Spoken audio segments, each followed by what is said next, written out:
Bonsoir, nous sommes le mardi 2 mars 2021. Ah! Le mois de février est passé, le printemps s'en vient. Aujourd'hui, on va parler un peu de la puissance, le contrôle. Qui contrôle la population? On vit actuellement une période que, personnellement, je ne l'ai jamais vécue. J'imagine qu'il y en a plusieurs qui ne l'ont pas vécue aussi depuis un an. Évidemment que je parle du COVID. Je me suis posé la question parce que, justement, la semaine dernière, j'ai dit que je répondrais à toutes les questions qui sont entrées. Tout le monde tourne alentour du même pot. Tout le monde me demande comment ça se fait qu'on laisse les politiciens gérer nos vies.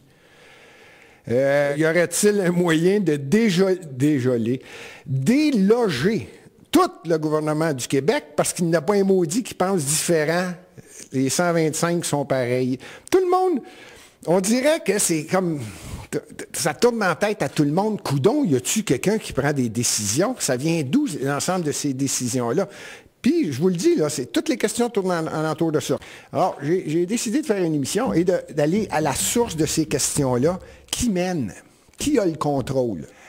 En tout cas, avec tout respect que je dois au premier ministre du Québec, M. Legault, ça devient évident que ce n'est pas lui qui mène. Et je répète, en tout respect, c'est quasi de l'évidence. Et là, ce n'est même plus une question de ce que les médias appellent les complotistes. C'est rendu que les médias commencent à poser des questions que ceux qui qualifiaient de complotistes posaient il y a 6 mois, 1 an. Là, c'est rendu les médias traditionnels qui essayent d'avoir la vérité sur certains sujets. Entre autres, ils ont déjà demandé, est-ce qu'on peut avoir les documents sur lesquels vous faites vos réunions, qu'on puisse lire quels sont les propositions qu'on vous fait, Monsieur le Premier ministre, pour prendre des décisions. Et la réponse a été instantanée. Il n'y a pas de papier, il n'y a pas d'écrit, il n'y a rien. On fait juste se parler, il n'y a aucune écriture dans nos réunions. Et je comprends les phénomènes des questions, puis je suis content de ne pas être le seul, mais je suis certain que je ne suis pas le seul. C'est que ça grossit, ça augmente. Ce qui m'impressionne, c'est comment se fait-il que quelqu'un a tellement de pouvoir qui réussissent à contrôler encore aujourd'hui. Mais je le répète là, les médias persistent et signent. Dans les médias, ils confirment, ils font juste répéter ce qu'ils ont entendu. Il y a eu un sondage et 73% des Québécois veulent ou sont d'accord avec, de nouveau, un confinement. Vous me suivez, là? Qui mène au Québec? Qui mène au Québec?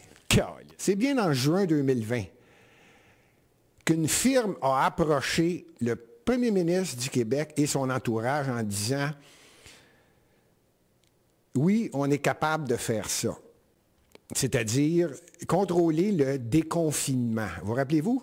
Ça a commencé au mois de mars et lentement on déconfinait. À partir de juin, là, il faut commencer à déconfiner. Et cette firme-là a été approché par le gouvernement ou vice-versa, a offert au gouvernement, ou le gouvernement a réalisé que cette firme-là était dans environ 140 pays, et c'est exactement ce qu'elle faisait.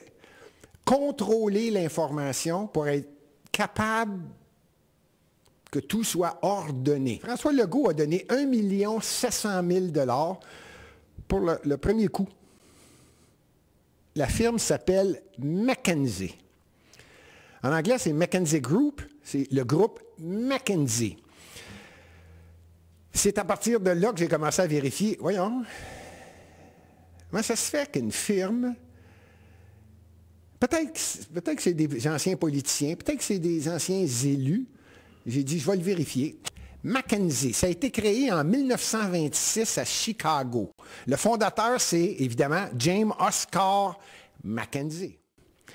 Et une autre personne, Marvin Bower, qui, tous les deux se sont retirés. Mais les personnes clés à cette époque-là, et jusqu'à récemment, là, dans la firme McKinsey, c'est évidemment McKinsey, Martin Bower, Ian Davis et Rajat Gupta. C'est important, le nom va revenir une couple de fois. Il a été président, M. Rajat Gupta, mondial de la firme McKinsey. Ça peut sonner drôle parce qu'on dit tout le temps, ben oui, c'est une firme de lobby ou c'est une firme qui influence. Il y en a tellement que ça ne bat pas un gouvernement. Premièrement, la compagnie a été créée à Wilmington. Ce n'est pas une coïncidence. Dans le Delaware. Je ne sais pas si ça dit quelque chose à quelqu'un. C'est à peu près le seul endroit aux États-Unis où tu payes quasiment pas d'impôts. Tu as juste une boîte postale, c'est en masse, en autant que la compagnie soit créée là. Donc, même à cette époque-là, c'était déjà pensé. Pour vous donner une idée de l'effectif, c'est 33 000 employés, peut-être un peu plus. Les chiffres sont à peu près de 2019. 33 000 employés, dont 18 000 consultants. Ça, c'est des gens qui conseillent fortement différents endroits. Quand je dis différents endroits, ils travaillent dans 140 nations sur la planète, à l'intérieur de la compagnie McKinsey. Impressionnant, hein? Pas assez, hein? Vous allez me dire pas assez. Et ce n'est pas donné de comprendre exactement la puissance de McKinsey. Je vais vous le prouver. En 2007, okay? On va prendre un exemple de 2007. Dans les 16, mettons les 25 plus grosses entreprises mondiales sur la planète, là, des compagnies qui font plus que 2 milliards de dollars US par année, là, OK? Mettons les 25 plus grosses compagnies au monde. Il y en a 16 présidents de ces compagnies-là qui ont travaillé chez McKinsey Group. Il faut le faire, hein? Belle firme. On parle en 2007.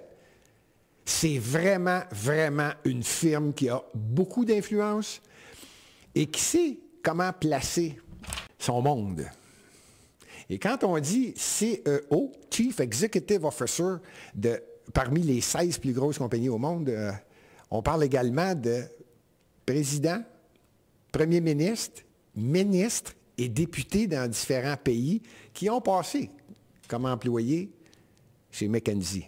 Enceinte, je vous parle d'une firme qui passe inaperçue. Peu importe ce qu'elle fait, elle est dans le silence total. Une fois de temps en temps, on entend ce nom-là. Mais ce n'est pas une firme qui veut être à l'avant-plan. C'est la firme qui conseille, qui en fait, à mon avis, qui influence. Ou qui fait en sorte que lorsqu'un pays veut telle chose, on appelle McKinsey, ils vont s'arranger pour que le message passe, que les médias suivent ce qu'on veut. Là, j'ose pas dire le mot agenda, mais disons que je dis le mot puissance. Un pays ou un gouvernement ou une corporation énorme peut demander les services de McKinsey. Et juste le fait de demander à McKinsey, quand c'est dans les budgets présentés, qu'on a fait une étude, on a eu de l'aide de McKinsey, le fait d'avoir écrit ce nom-là, il y a du snobisme. Les gens sont fiers de dire c'est McKinsey. D'ailleurs, c'est peut-être pour ça que François Legault, le premier ministre du Québec, l'a échappé celle-là. Il était tout fier de dire McKinsey. Moi, je pense que c'est une erreur qu'il a faite là.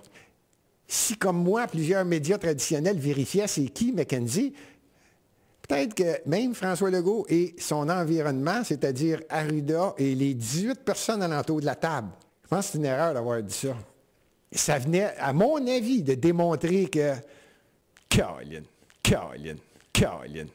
qui mène au Québec? Qui mène au Québec? Qui mène en France? Qui mène en Afrique du Sud? Qui mène en Chine? C'est pas une coïncidence que je nomme ces pays-là. Vous allez comprendre que j'ai dit tout à l'heure, M. Gupta, vous rappelez-vous? Vous allez comprendre l'Afrique du Sud, le lien avec ce que je dis là. La France. Et évidemment que c'est McKinsey qui s'occupe de tout ce qui se passe.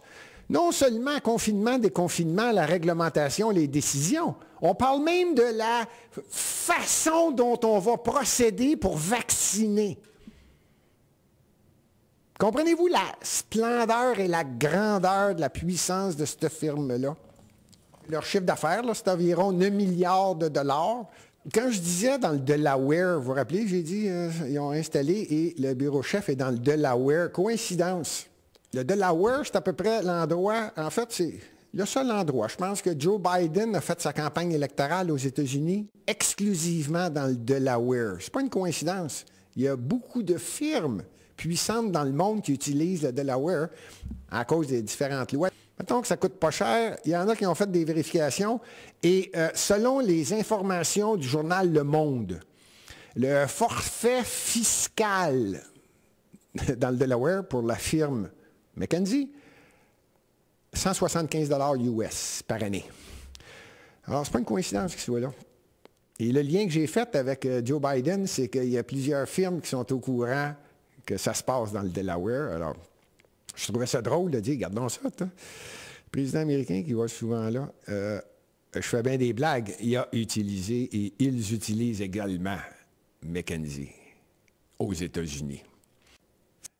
McKenzie, pour vous donner un peu d'histoire, ils ont influencé à peu près tous les ministères des armées dans différents pays au monde, sauf les États-Unis. McKenzie a aidé énormément lors du pouvoir. Vous rappelez-vous de Nicolas Sarkozy. Ça vous donne un indice jusqu'à quel point et quelle hauteur qu'ils sont capables d'influencer ou se faire demander, rendez-nous de l'aide. On a besoin d'influencer la population. Ah, ben là, évidemment, Angela Merkel, afin que la position d'Angela Merkel sur l'acceptation des immigrants illégaux a engagé la firme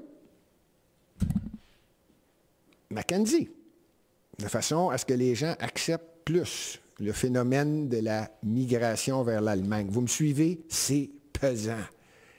C'est pesant, McKenzie. Fait que j'ai décidé d'aller le voir de l'autre côté de la médaille.